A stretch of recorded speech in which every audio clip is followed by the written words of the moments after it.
He is an astrophysicist out here at UC Santa Cruz, but hails all the way from Australia. Welcome to the show. Thank you so much for having me. Absolutely. Thank you for taking the time to talk to me about this. I love to talk to people about their careers in STEM, how they got started, to kind of give a option to those listening to say, hey, this is there for you, and no story is the same. No one goes on the same path. So let's just get started with astrophysics. What made you go into astrophysics? Well, I have a very a very simple origin story. My parents bought me a book on astronomy when I was about 4 years old, and I read it and I thought, this is what I want to do. I still have that book. What I love about that book now, even though it's 45 years old, is that at the time it said, oh, here are all these great mysteries of the universe that we have no idea what's going on. And everything in that book, every mystery in that book, there's an answer now. And all those answers are just in every astronomy textbook. There's no mysteries in that book that are left. But we, of course, have even bigger mysteries that we're now scratching our heads about. So it just shows you how much science changes and how fast things move, that one generation's greatest questions we would give anything to be answered are just now in the textbook. And I'm just constantly motivated, though, by that feeling of mysteries to be solved that I got from reading that book so long ago. That is amazing. Most people don't find their calling at 4 years old. That's, high school, college. Was it a kid's book about astronomy, or was it just something that your parents thought, oh, maybe he'll be interested in, and we'll get him No, this book? it was a kid's book. It was mainly pictures with just some sort of simple concepts in it. And my parents are very supportive of getting me to read in that. And it wasn't the only book they'd gotten me. But what was different about this one is the other books, the subtext, the message I was getting to my young brain was, we know everything. So if you bought a book on volcanoes, it just told you everything you need to know about volcanoes. And if you bought a book on dinosaurs, it said, here's everything we know about dinosaurs. But the astronomy book was phrased differently. It basically just said, we have no idea what's going on. And when you're 4 or 5, the idea that there are things that nobody knows the answers to, it's a sort of a radical idea. I mean, I grew up thinking my parents knew everything. Of course, once I was a teenager, I knew they knew nothing. And, if my parents didn't know, then I could ask my teacher. And if my teacher didn't know, the library or the encyclopedia would know. And, of course, now the internet knows. And so the idea that there's something where nobody knows just shocked me, even at that young age. And then the book went on to say, well, there are these things that nobody knows, but there are these people, we don't just say, oh, well. There are these people who are trying to figure that out. And that's when I just thought, it wasn't so much I want to be an astronomer. It's like, I want to be the guy who figures out the things that nobody knows the answers to. And this book basically made the case that if you want the maximum number of things where nobody knows what's going on, like astronomy is like the king of sciences for having more questions than answers. So just ever since that moment, I just was totally fixated. And I feel guilty that, as you said, that I figured it out so early, because I know that other people, including my own son and all the students I work with, like they're still figuring it out. And I encourage them to like take a long journey and to sort of try different things. And they say, well, how did you get there? And I say, well, I actually had it all sorted at age 4. So I realize that's very unusual, and I feel incredibly blessed. I would love to go back to that 4-year-old or 5-year-old and step out of my time machine and say, you did it. And I can't imagine how he would feel to be told that. But I do continue to feel that responsibility to my young self to keep asking questions. I absolutely love that response, because I did my master's research on kids in STEM and how it gets kind of pushed away when you're a child and you go to school, because you have all these questions, right? You have all the questions to ask, and either people say, I know it or I don't know it, but they don't typically encourage you to go find out yourself, right? And so I like that concept of, oh, these people don't know what it is. Maybe you can learn it. And you're like, okay, yep, I'm going to go learn it. And I'm going to spend the rest of my life fixing this and learning these answers to the questions that's in the book. And I also find it interesting, like you've worked on kids' books, is that right? Yes. Yeah. So, I mean, kids' books are written to sort of kids' books about science are sort of written to provide this reassuring voice that we understand things, that the world is knowable. And I think for kids, that is really reassuring. I remember reading a book about weather. I was like terrified of tornadoes as a child. And knowing that we sort of understand some aspects of them and there's some level of predictability would be reassuring. But I don't understand why some science books are sort of hesitant to admit to the child that we don't know the answers. Like the best possible situation is a bit of, we understand this, but we don't know that. Yeah, it's so funny that you said that. I recently was talking to someone about that, and I was like, to me, you are the smartest person in the room when you say I don't know.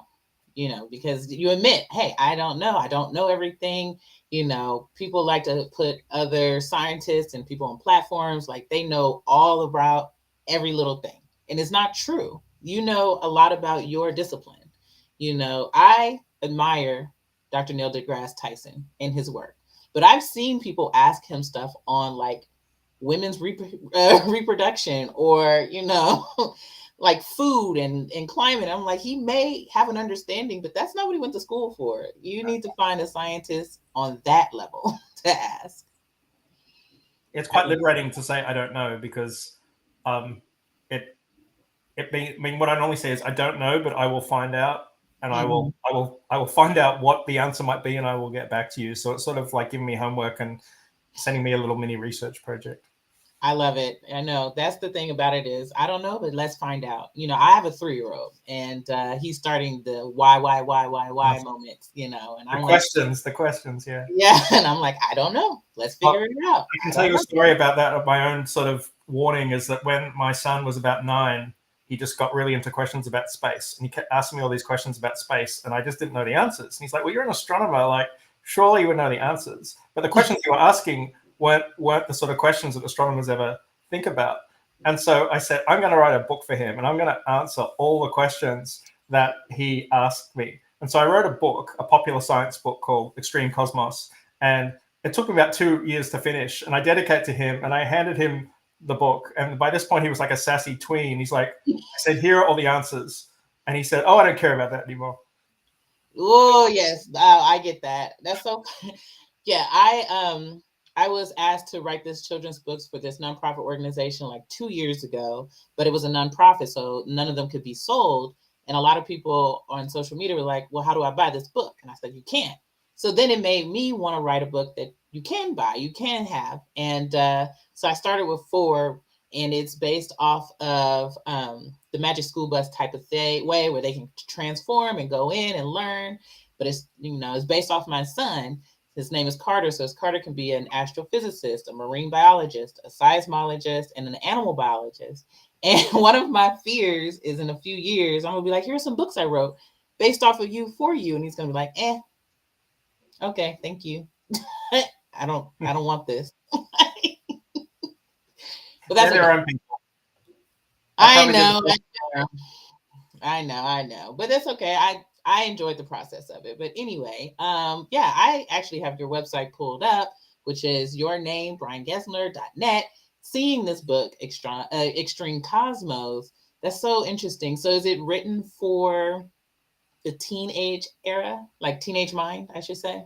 Not really. I mean, it's sort of written at an adult level, but I've had a lot of people or their kids write to me saying it was very accessible at that level. But it's not written. It's written for someone who doesn't have a scientific background. Like, it's not technical. But yeah, lots of kids have read it and seem to have enjoyed it. All But right. it's all Well, based around the idea of the Guinness Book of World Records. But it's like that book has all the world records for Earth. What are the world records for the rest of the universe? So I sort of, because my son would ask me, "What's the darkest place in the universe?" or "What's the coldest place in the universe?" And I would say to him, "I have no idea." And it turns out that if you spend a lot of time digging, you can figure out the answers to these things. Oh, that's very interesting. I would definitely have to look into that book because I'm looking at it right now. Like, oh wow, all right. I love all that. So anyway, we done got all off. We're going back to you about astrophysics. You decided at 4. Where did you go after that for college that you went to study astrophysics? So I had an amazing high school science teacher who, well, I feel bad for him because of the 6 years I was in high school. He had 6 years of high school in Australia. He got me 4 of the 6 years. I got the same teacher. And so we got to know each other pretty well. And he sort of took me under his wing. And he sort of said, if you're interested in astronomy, I was living in the city of Sydney. He said, he said the University of Sydney has a really good astronomy program. And I pretty much would do anything he said. So I didn't like do my own research or anything. I just did what he advised. And so I went to the University of Sydney for college. And I know in the US, if you go to graduate school, you normally would go somewhere else, but it's sort of the opposite in Australia. Most people just, through inertia, just stay at the same place.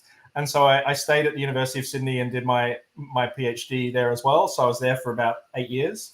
And they do indeed have a very good astronomy department. And in fact, at the time I was there, they had 3 different astronomy departments. They're now all merged, but at the time there were 3. And so I was able to like do some studies in one department and then switch over to another one and get really good, broad training. The big thing that happened there was that growing up as a kid, I wanted to be what professionals would call an optical astronomer, someone who uses a normal telescope with like a tube and a mirror and a lens and an eyepiece, because I wanted to look at beautiful things. I wanted to stay up all night and look at beautiful things. And then one of the professors there was taking me to the telescope, and we were driving down the freeway. It was about 4 o'clock in the afternoon. It was about a 2-hour drive down to where the telescope was, and the clouds were sort of massing. And I said to him, "Oh, I guess we won't be able to use the telescope tonight because it's going to be cloudy." And he said, "Oh no, this is a radio telescope. It can see through clouds." And at that moment, I became a radio astronomer. So radio telescopes, dishes, satellites, like Jodie Foster in the movie Contact, which is sort of dating me. It's a long time ago, but she was a radio astronomer. They can see during the day. They can see when it's raining. They can see when it's cloudy. So a lot less heartbreak. And I've been a radio astronomer ever since. Nice, nice, nice. So, okay, where did you go after college once you graduated?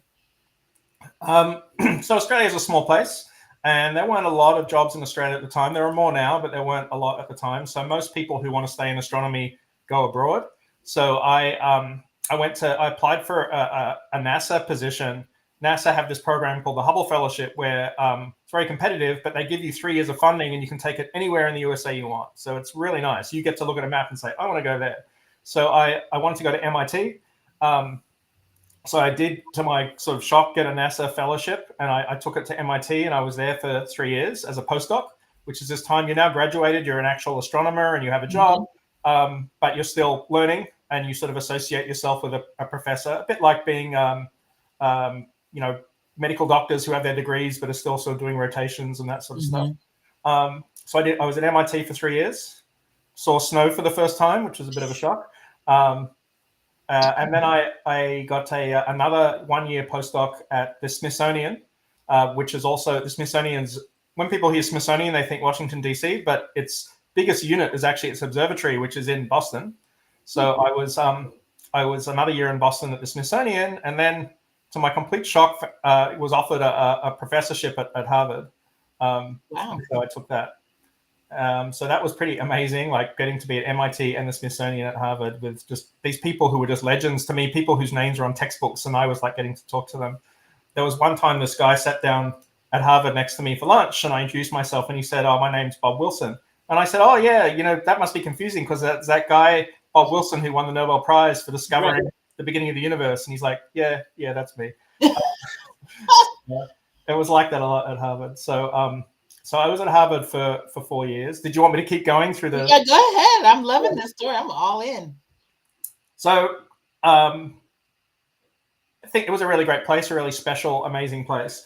But an opportunity came back in Australia. I thought I was sort of done with Australia. Like, I love Australia and like going home, but my career sort of had called me elsewhere. But this amazing job came up in Australia, which would involve millions of dollars of funding, and I could sort of build my own center.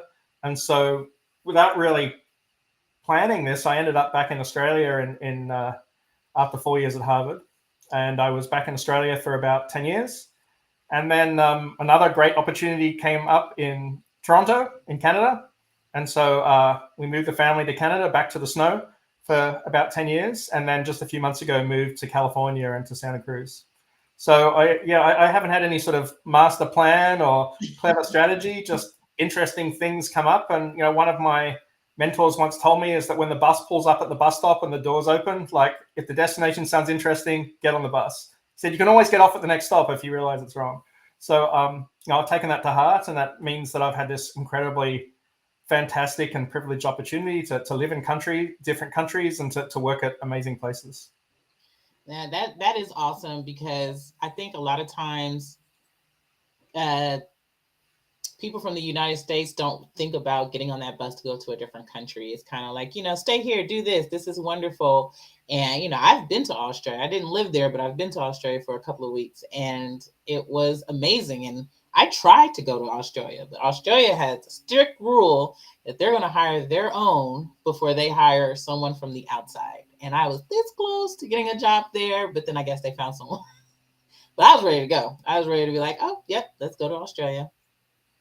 Yeah, it's much easier to get it's much easier to be a foreigner in the US than it is to be a foreigner in Australia. Australia has this point system, and if I'm an Australian citizen, so I can get a job in Australia. But if I was applying for the point system, I would not, even right now, I would not be able to get enough points to get in. It's really all about your bank balance. So yeah, it's a bit of a closed place. But moving countries has been really hard. Like Canada, Australia, USA. I mean, they're not too different from each other, but each country really is different. And it's been really hard to move to a new country and understand how it works. But it's also, in hindsight, I'm so glad I did it, because you just meet so many different people, and your view of the world changes when you live in different countries with different ways of doing things. And to me, I know it sounds funny to you and to your listeners, but the US is a foreign country to me, and moving here has been a big adjustment. Well, I'm sure it has been. I mean, like I said, I was only in Australia for 2 weeks. I'm pretty sure even if I did get the job, I would have been there like, I don't know what I'm doing. Where am I supposed to go to the doctor? Where do I go to get groceries? And our mutual person that introduced me to you, we met in New Zealand and we were roommates there. And even there in New Zealand, it's very beautiful, but there's a lot of different things going on. And you're like, okay, I don't know. Where am I supposed to be? What am I supposed to do? So I can only imagine how difficult it can be to move to a different country. And if I can throw shade at all my New Zealand friends, the problem with being in New Zealand is you cannot understand what anybody is saying. Well, I think I did pretty good at understanding. And, we had a good time while we were there. And yeah, I actually did not want to leave New Zealand. Comparing New Zealand to California or to the United States, I was like, I'd rather be there. It's clean, it's nice, the people are cool. I'd rather be there. But yeah, anywho, I love everything that you were talking about. And you've only been a few months at UC Santa Cruz. I could have sworn you were there much longer. Yeah, I just moved here in August. So yeah, it's only been 4 months. So have you gotten research students yet? No, I'm not looking to take on any students here just yet, because I'm now the dean. So I have a lot of I'm the dean of science. So I have a lot of administrative responsibilities, and I also have a lot of people that I left behind in Toronto. I still have 8 students and 3 or 4 staff there. So I've sort of got my hands full with students. As all my Toronto team starts to graduate and finish in the next few years, I think I'll start ramping up with students in Santa Cruz. But just understanding a new university and how it works has been a big job. You'd think that the basic concept of a university is simple enough, and that every university would have somewhat similar ways of doing things, but every place is completely different. And it's like moving to a country where you don't speak the language and trying to learn the language, but also having a job in that language at the same time. Wow. Okay. Well, I see that your research interests include cosmic magnetism, time domain astrophysics, and interstellar gas. Can you explain to someone who's never taken an astrophysics course what those interests mean? Yeah, so it's pretty simple. The first one is very simple. The whole universe is magnetic, and we don't know why.